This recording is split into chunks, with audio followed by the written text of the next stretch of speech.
Hola, ¿qué tal? Espero estés muy bien. Dios te bendiga. Gracias por unirte a una sesión más del estudio de la Palabra de Dios.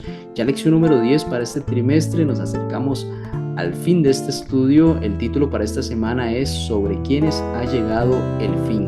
Para eso vamos a tomar algunas historias del Antiguo Testamento y vamos a aplicarlas en el contexto profético, siempre considerando a Cristo como el centro de toda enseñanza. Quédate conmigo, ya casi iniciamos.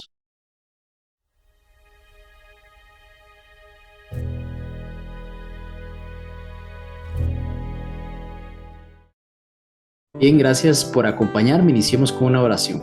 Te damos gracias, Padre. Gracias porque nos das un espacio más del estudio de tu palabra. Dios Todopoderoso, has sido fiel, tu misericordia se extiende. Y queremos pedirte que tu Santo Espíritu nos impacte al estudiar a Cristo en las profecías bíblicas. En Jesús, amén. Muy bien, el texto para memorizar lo encontramos en 1 Corintios capítulo 10, versículos 11 y 12. Ahí está en su pantalla. Dice así la palabra de Dios: estas cosas le sucedieron por ejemplo y fueron escritas para advertirnos a nosotros, a los que han llegado al fin del tiempo. Así, el que piensa estar firme, mire que no caiga. Vemos cómo la palabra de Dios no solo busca narrar una historia sagrada, sino también busca interpretarla. Además, no solo registra estos hechos del pasado, sino que también los proyecta hacia el futuro, hacia nuestro futuro. 1 Corintios capítulo 10, básicamente el apóstol Pablo nos recuerda que las vivencias que tuvieron en el antiguo Israel, el pueblo de Dios, no fueron únicamente relatos del pasado, relatos ancestrales, sino también lecciones vivientes que están escritas para nosotros, los que vivimos en este tiempo tan importante. La Biblia no es solo entonces un registro, sino que también es una advertencia, como si fuese un mapa antiguo que va revelando esos senderos a los peregrinos del presente, a usted y a mí. Estas historias nos conducen por una senda estrecha que lleva a la vida eterna. Y más aún, esas historias lo que buscan también reflejar es como un espejo profético, estos eventos que sacudirán al mundo en los días finales. Vemos también cómo la escritura está llena de figuras, de tipos paralelos proféticos, y esto, por ejemplo, a través de los relatos como el diluvio, Génesis capítulo 6. Vemos también la destrucción de Sodoma en Génesis capítulo 19. Y también otra historia, el juicio de este pueblo de Edom. Ahí vemos cómo se dibuja un patrón. Básicamente la paciencia de Dios es grande, Dios es misericordioso, pero llega un punto en que hay un límite. Su justicia es segura, aunque a veces parezca demorarse.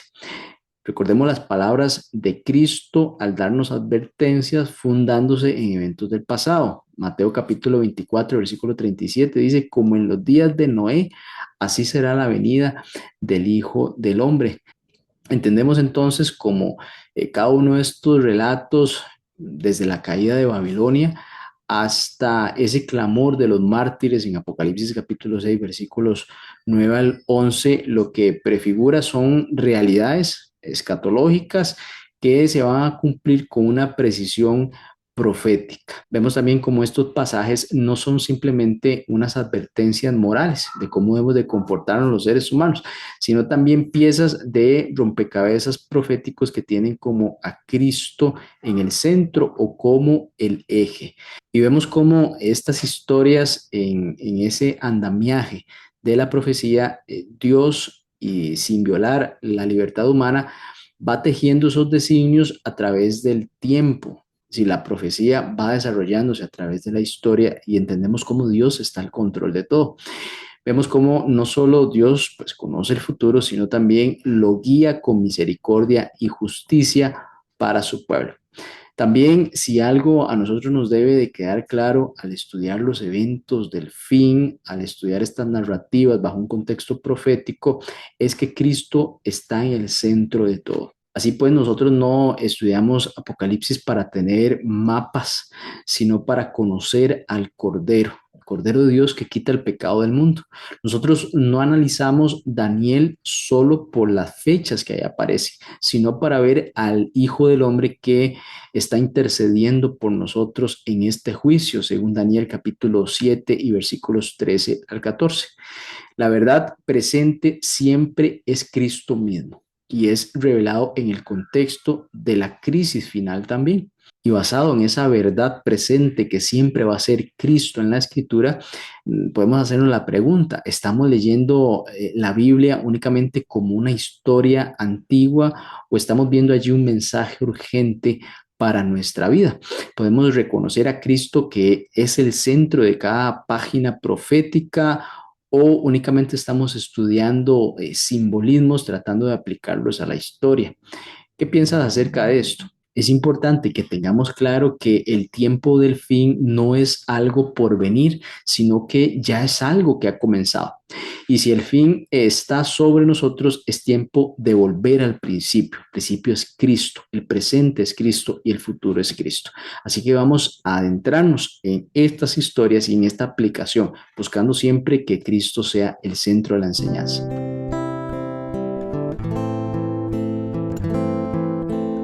Cuando el Hijo del Hombre se presente por segunda vez y venga en gloria y majestad, el mundo entero va a ser sacudido por una fuerza que ningún ser humano va a poder contener.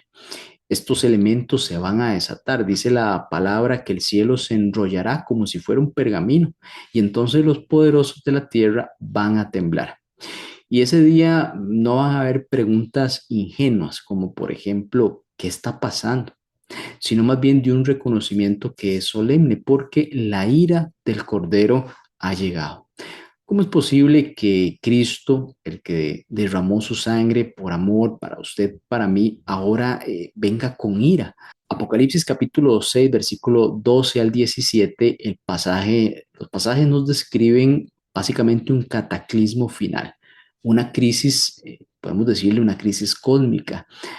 Vemos cómo las montañas enteras serán desplazadas, el cielo será conmovido, la creación va a ser alterada, pero aquí lo más importante o lo más impactante no van a ser los fenómenos naturales, sino la reacción de las personas perdidas. Caed sobre nosotros y escondernos del rostro del que está sentado en el trono y de la ira del Cordero. Aquí vemos que estas personas no están confundidas, reconocen la identidad del que viene, el Cordero. Esto entonces implica que tenían conocimiento previo de quién era Cristo. No fueron personas ignorantes, sino más bien fueron personas rebeldes. Este clamor vemos que no es un clamor de arrepentimiento, sino como una desesperación. La verdad, podemos entender que no los transformó, aunque conocían de esa verdad. Vemos también cómo este día inesperado no es el día que no fue anunciado. Jesús, cuando se refirió al diluvio, hace una conexión directa con estos últimos días. Dice, así como en los días de Noé, así será la venida del Hijo del Hombre. Vemos cómo Noé durante 120 años predicó y la gente, pues sí, escuchaba a Noé, pero no le creía, no atendía ese llamado. Entonces no fue un problema de falta de información, porque ahí estuvo Noé predicando constantemente, sino más bien hubo un desprecio de ese mensaje. Así que Jesús también advierte que se dará este mismo patrón. Este patrón se va a repetir. La advertencia es dada. Ahí está el mensaje de los tres ángeles. Hay un pueblo que la está anunciando, pero muchos no van a hacer caso. Vemos también cómo hay escépticos del fin. Segunda de Pedro, capítulo 3, versículos 3 al 4. Aquí Pedro profetiza que en los últimos días habrán burladores que van a decir, ¿dónde está la promesa de su venida? Esta aparente demora entonces va a ser interpretada como una inactividad divina, porque ese es el señalamiento. Pero esa demora en realidad es una muestra de misericordia de Dios. Recuerde que Dios desea que todos procedamos al arrepentimiento y que nadie se pierda. Entonces el corazón del incrédulo va a interpretar mal ese silencio de Dios y lo va a hacer ignorando que cada día de gracia que se le está otorgando es una invitación al arrepentimiento. Entonces, lejos de aprovecharla, la va a desperdiciar.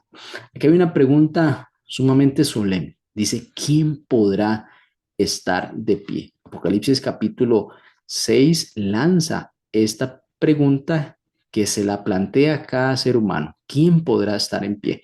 Y vemos que únicamente hay una respuesta para poder sostenerse en pie en el día de la ira del Cordero.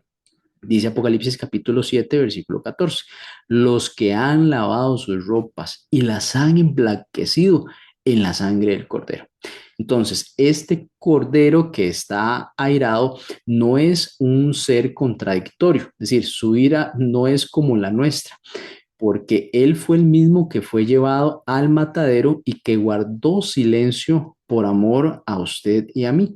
Es decir, su ira no es una venganza, sino más bien es justicia redentora, la defensa del bien o pues podemos decir el fin del mal.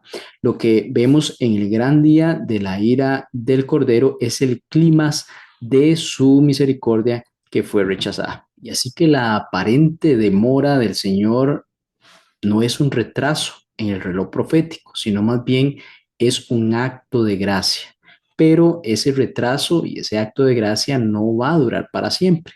Aquel que vino como cordero vendrá ahora como rey y ese día el conocimiento no salvará a quienes no obedecieron, a quienes no lavaron sus ropas con la sangre del cordero. Por eso hoy es el día para prepararnos y estar de pie cuando el cielo se abra, como ese pergamino que dice la escritura. Hoy es el día de correr, de ir hacia el Cordero para no escondernos de él en aquel día. Qué importante pregunta podemos hacernos entonces. ¿Estoy entre los que esperan con gozo al Cordero o entre los que desearán huir de su presencia?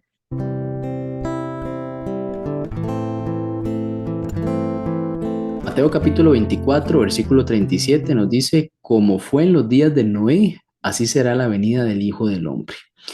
Esto fueron palabras de Cristo, así que en la voz de Jesús la historia no es únicamente un archivo cerrado, sino más bien es una clave profética para nuestros tiempos. Jesús mismo trazó entonces este paralelo entre el diluvio y lo que es su segunda venida. Con ello, a nosotros nos enseña que el fin no es una sorpresa para quien entonces estudia las historias del Génesis, en particular la del diluvio. Esta evangelización que hizo Noé fue una advertencia también de juicio, pero también de la gracia de Dios. Podemos decir entonces que es un prototipo del mensaje de los tres ángeles que encontramos en Apocalipsis 14, porque ahí también se anuncia el juicio y también se anuncia la gracia de Dios. Noé anunció pues un fin que fue inminente, predicó justicia y también construyó un refugio para quienes buscaban o quisieran aceptar ese mensaje. Pero vemos cómo Noé fue ridiculizado al dar este mensaje. Hoy, si hacemos un paralelo con nuestra iglesia, la iglesia remanente repite este llamado, este mensaje de salvación, mientras el mundo, según 2 de Pedro capítulo 3 versículo 5, intencionalmente ignora el testimonio bíblico del diluvio. Sin embargo, Dios no va a permanecer indiferente al mal, ni sus juicios van a ser arbitrarios. La historia de Noé, pues no solo revela la condenación, sino también redención, promesa de Dios y también restauración para quienes acepten este llamado. Vamos a analizar en 4 puntos el juicio justo y la gracia ofrecida de parte de Dios. El primer aspecto es la condición del mundo y ese mensaje que fue rechazado, según Génesis capítulo 6, versículo 1 al 8 y Mateo capítulo 24, versículos 37 al 39. Ahí vemos que los días de Noé fueron marcados pues por la corrupción, violencia, obsesión con los placeres del presente, mientras Dios le iba mostrando a Noé lo que era invisible, es decir, un juicio que estaba por venir, el mundo pues simplemente seguía su curso indiferente. Mateo capítulo 24 y 38 dice, comían, bebían y se casaban. Claramente no era por falta de información lo que condenó a estas personas, sino más bien una indiferencia voluntaria, una desatención de ese llamado. Noé no solo predicó con sus palabras, sino su misma vida era un sermón viviente. Cada martillazo que daba este hombre sobre esa arca era como un llamado a la fe, un llamado a la salvación, una advertencia. Como punto número dos, vemos el juicio como una acción divina. Génesis capítulo 6, versículo 17 dice, yo traigo el diluvio. Claramente entonces el diluvio no fue una catástrofe natural sin dirección o fortuita, fue más bien una acción deliberada de Dios contra la maldad persistente, según Génesis capítulo 6, versículo 5. Sin embargo, el mismo Dios que anunció esa destrucción proveyó un arca. Es decir, Dios provee la salvación. Hay juicio, pero también hay salvación. El juicio y la gracia caminan juntos, es parte de ese carácter de Dios. Y hoy, una vez más, podemos afirmar que el fin viene, no por un accidente histórico, sino porque el Cordero que fue inmolado ahora va a actuar como juez, según Apocalipsis capítulo 6, versículo 17. Como punto número 3, el diluvio como un preludio de redención. Génesis capítulo 8, versículo 1 y también capítulo 9, versículo 1 al 7 nos dan elementos para este punto. Porque después de la tormenta, dice el versículo 1 del capítulo 8, Dios se acordó de Noé. Esta frase nos revela el corazón compasivo del Creador, el que envió ese juicio. No olvidó a los suyos, ni tampoco canceló su plan para la humanidad. Dios tuvo misericordia con su creación. El juicio abrió paso a una nueva creación, a una alianza renovada, pues con la vida, y también hay esperanza para los que estaban en esa arca. El aspecto número 4, vemos también un arco iris y lo podemos asociar con el sábado. Son pactos de memoria de parte de Dios. Génesis capítulo 9, versículo 13 y Apocalipsis capítulo 4, versículo 3 nos hacen énfasis en este elemento.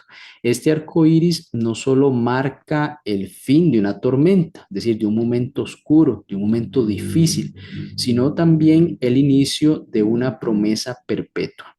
El arco iris no solo marca el fin de una tormenta, el fin de un episodio difícil, el fin de situaciones bastante complicadas, sino también el inicio de una promesa perpetua, de un pacto de Dios. Esto es como un lazo de color entre el cielo y la tierra. Declara la misericordia y la justicia de Dios. Así que no es casualidad que este símbolo también aparezca en el trono de Dios en Apocalipsis capítulo 4, versículo 3 y junto a un ángel poderoso, Apocalipsis capítulo 10, versículo 1.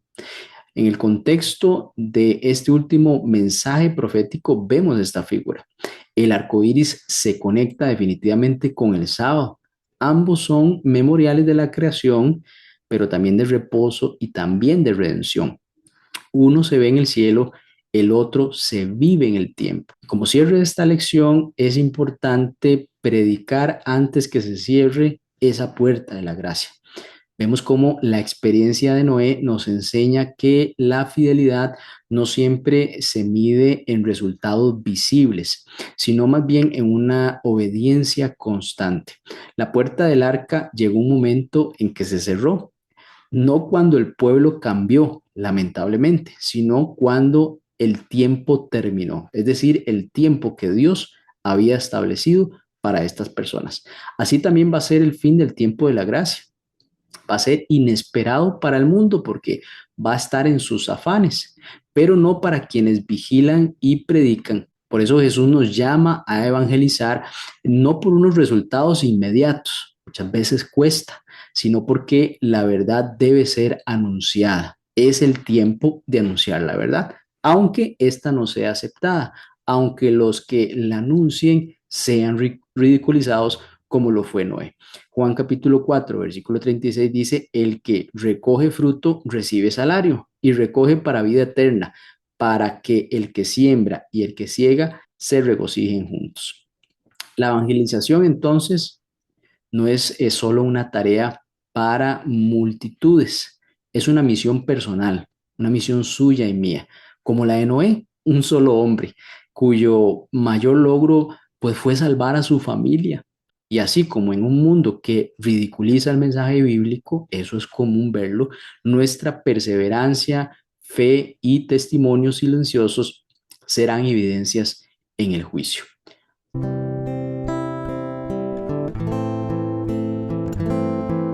Génesis capítulo 18, versículo 23, Abraham hace una pregunta a Dios. Le dice, ¿destruirás también al justo con el impío?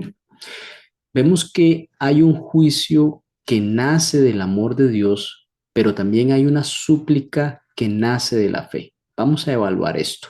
En el camino de la redención que ha sido trazado con promesas divinas, aparece en ese momento de la historia un paréntesis impactante. Dios va a interrumpir esa narrativa del pacto con Abraham para hablarle sobre algo que es sumamente urgente y es la maldad creciente que hay en Sodoma y Gomorra. Este no es un desvío narrativo de parte de Dios, sino más bien es una inserción profética deliberada de parte de Dios. Porque después de anunciar el nacimiento del Hijo prometido en Génesis capítulo 18, versículo 10, Dios va a revelar su intención de juzgar el pecado. Y ahora, la pregunta es, ¿por qué lo hace? Bueno, porque como con Noé, Dios no va a ejecutar un juicio sin antes revelarlo a sus siervos los profetas. Bien, así lo dice Amós capítulo 3 y versículo 7. Vemos cómo la conversación entre Dios y Abraham no solo muestra algo real, que es la gravedad del pecado, sino también esa profunda misericordia de parte de Dios y el llamado a interceder por ese mundo perdido. Abraham, entonces, en este momento no se distancia, tampoco juzga, no escapa a una responsabilidad, sino que ora, suplica y se aferra a Dios por las demás personas. Es decir, Abraham se interesa por este juicio que está Dios anunciando. Vamos a analizar al menos 4 aspectos relacionados a las lecciones del juicio sobre esta ciudad. Como aspecto número uno, punto número uno, vemos que las condiciones de Sodoma y Gomorra son similares, semejantes a las actuales de nuestro mundo, porque ahí hay orgullo, negligencia y perversión. Así también lo cita Ezequiel capítulo 16, versículo 46 al 50. Sodoma no fue únicamente condenada por pecados sexuales, como muchas veces lo asociamos. La raíz era más profunda. Sus pecados eran diversos. Había soberbia, había saciedad y ociedad, había despreocupación por el necesitado y también había una altivez e inmoralidad pública. Estas características pues claramente reflejan una sociedad que había endurecido su corazón y había perdido toda sensibilidad al llamado de Dios, a una sensibilidad espiritual. Esas mismas características, justamente según Jesús en Lucas capítulo 17, versículo 28 al 30, y Pablo así lo dice en Romanos capítulo 1, versículo 18 al 32, van a estar presentes en los últimos días, justamente antes del regreso de Cristo. Como punto número 2, vemos el juicio inminente y la gracia que es revelada. Aquí Dios declara, el clamor contra Sodoma es grande. Es decir, el juicio aquí es una respuesta justa al sufrimiento. No es algo impulsivo de parte de Dios, no es un tema vengativo. Dios baja, investiga y también confirma estos eventos. Es decir, Dios conoce lo que está sucediendo en la historia. Al igual que, por ejemplo, en Apocalipsis capítulo 20, el juicio final ahora será por fuego, será justo, será claro y también será merecido. Y ese fuego que destruyó Sodoma, pues prefigura definitivamente el fuego eterno que va a consumir el mal al fin del milenio, cuando ya no pues quede más remedio para los impíos. En Génesis capítulo 18, versículo 22 al 33, vemos este tercer punto que refiere a Abraham como un intercesor que representa a Cristo. Abraham no solo es el receptor de esas promesas que Dios le da, sino también se convierte en ese modelo del carácter de Cristo, porque aquí busca interceder por los pecadores. Este diálogo que tiene con Dios es humilde, pero también vemos que es persistente, apasionado, pero a la vez reverente. Cada vez que reduce el número de justos requeridos, vemos cómo Dios accede con gracia. Dice, no la destruiré por amor a los 10. Esto no solo revela el poder de la intercesión, sino el anhelo de Dios también por salvar. Es decir, es una súplica que busca tener también una respuesta. Incluso vemos cuando la oración de Abraham, pues él no evita el juicio porque, bueno, ni siquiera habían 10 justos. Esa intercesión que hace Abraham permite también a Lot y a su familia que fuesen rescatados de esa ciudad. Esto pues nos enseña que la oración del justo puede cambiar destinos eternos. Como punto número 4, vemos que el pueblo de Dios está bajo advertencia también.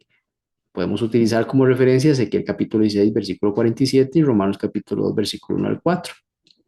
Aquí lo más solemne de este relato es que la reprensión no está dirigida únicamente a los impíos, sino también vemos como Dios dice a su pueblo en Ezequiel capítulo 16, versículo 47, ni aun como Sodoma has hecho, tú te has corrompido más que ella. Está hablando el pueblo de Dios.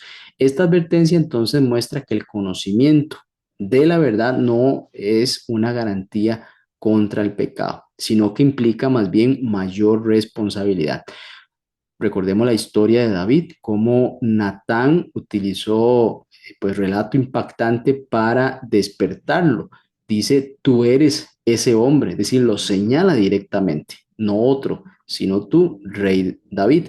Esto nos enseña que muchas veces criticamos y no vemos nuestra condición, nuestro propio pecado. Nosotros somos llamados a interceder según este ejemplo de Abraham y pues no juzgar.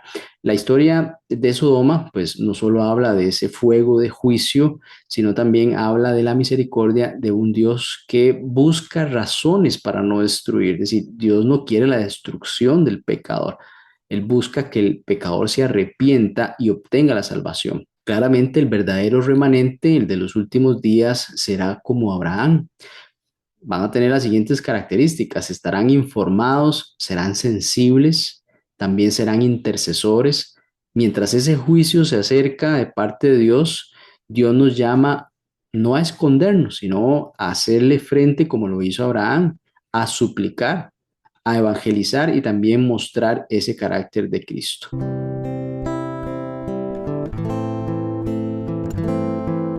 En un rincón apacible de las llanuras de Manre ocurrió uno de esos eventos, pues unos encuentros que son de los más sublimes de la historia bíblica, porque allí Dios mismo, acompañado de dos ángeles más, visita a Abraham.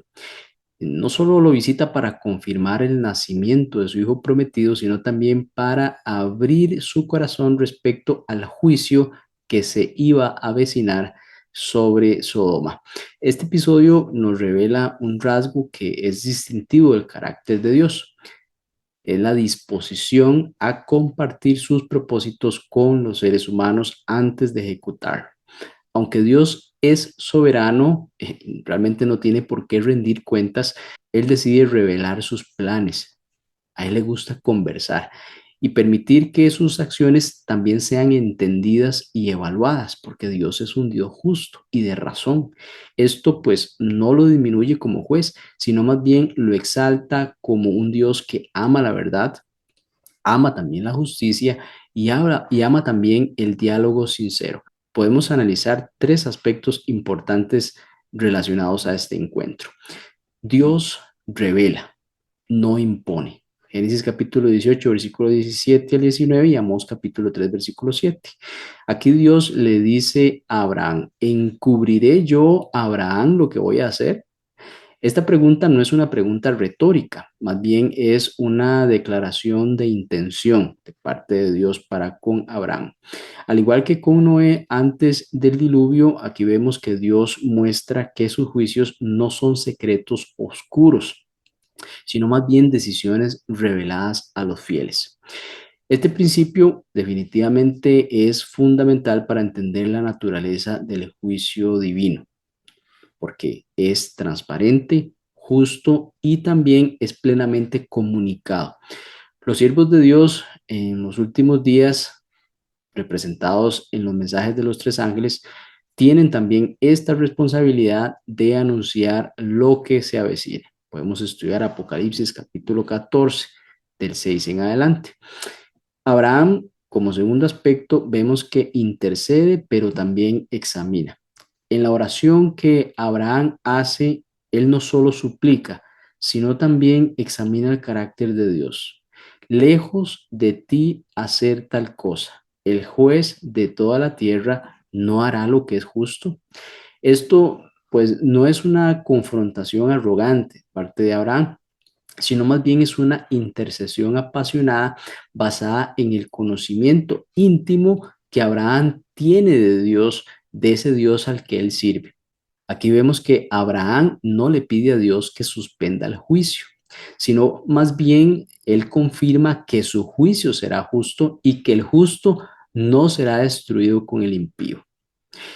Este diálogo también vemos cómo anticipa el modelo del juicio investigador, donde vemos que aquí Dios permite que su actuar sea comprendido, sea entendidas sus acciones.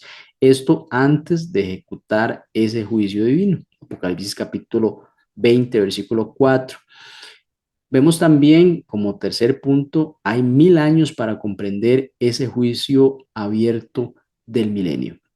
Este carácter de Dios se manifiesta también en el hecho de que Dios abre esos libros del cielo a los redimidos durante 1000 años para poder comprender qué fue lo que sucedió. Esto antes del juicio final sobre los impíos, es decir, después del milenio. Este periodo, pues, no es innecesario, sino más bien profundamente significativo. Es el tiempo en que el cual Dios le concede a sus criaturas los redimidos para que entiendan plenamente el porqué de cada sentencia. Demostrar que Él es un Dios justo, no solo porque Él lo dice, sino también porque está en evidencia en esos libros.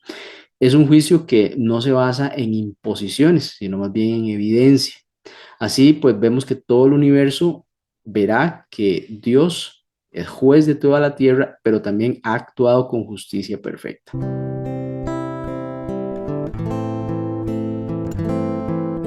Daniel capítulo 7, versículo 10 dice, el juez se sentó y los libros fueron abiertos. Vemos cómo el profeta ve tronos puestos, ve este anciano de día sentado y además estos libros con información importante son abiertos. Esta es una escena majestuosa, es solemne, también profundamente reveladora en el contexto profético, porque el juicio es previo a el retorno de Cristo y sirve también para determinar quién será vindicado y tendrá parte en el reino de los cielos.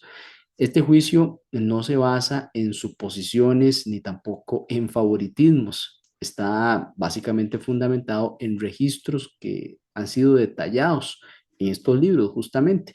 Es un proceso transparente y en la presencia de todo el universo se observan esos detalles. Es el juicio investigador que comienza antes del fin y que pues revela que Dios salva con justicia y también juzga con misericordia. Es interesante ver cómo Daniel vivió a la luz de un juicio futuro. Vemos su dieta, su trato con los demás, la lealtad inquebrantable y su fe, una fe incondicional, son el reflejo de una vida que entiende que el rostro de Dios se revela también en el juicio. En su experiencia, en la visión del juicio, era una esperanza, no terror para Daniel. Hoy hemos contemplado a la luz de la palabra de Dios un cuadro que es solemne, también es glorioso a la vez. Vemos cómo Noé construyó un arca en medio de la burla. Abraham también intercedió por los pecadores mientras el juicio se acercaba. Daniel vivió en santidad bajo un imperio idólatra, esperando la vindicación divina. La pregunta es, ¿cómo responderemos nosotros? Dios no busca espectadores, sino busca testigos. No busca solo creyentes, sino busca intercesores, hombres y mujeres que vivan hoy como si Cristo viniera mañana, que en sus decisiones diarias reflejen que están bajo el juicio, pero no bajo condenación, porque Cristo, el Cordero, es su abogado y su rey. Dice el texto, el juez de toda la tierra no hará lo que es justo, sí lo hará, lo ha hecho y lo hará con nosotros. Hoy esas puertas del arca están abiertas, los ángeles aún llaman a salir de Sodoma, el juicio aún está en proceso y el cielo aún espera que el carácter de Cristo se refleje en su remanente. Responderemos a ese llamado, vamos a vivir como Noé, intercederemos como Abraham, resistiremos como Daniel. Estamos listos para ponernos en pie en el gran día de su venida. Hoy es el día. Vamos a orar para finalizar. Gracias, Padre, por darnos este espacio para entender mejor tu propósito para con nosotros al estudiar esas historias impresionantes hace ya mucho tiempo, pero que aún están vivas para nuestra experiencia cristiana, que nos advierte del juicio venidero a ser ejecutado sobre este mundo, Señor. A estar alertas, a interceder por otros, a predicar de Cristo, a mostrar la salvación, a afrontar, Señor, lo que venga hacia adelante. Lo queremos hacer en tu nombre. En el nombre de Cristo, amén. Bien, nos vemos la próxima semana, si el Señor así lo permite. Hasta pronto.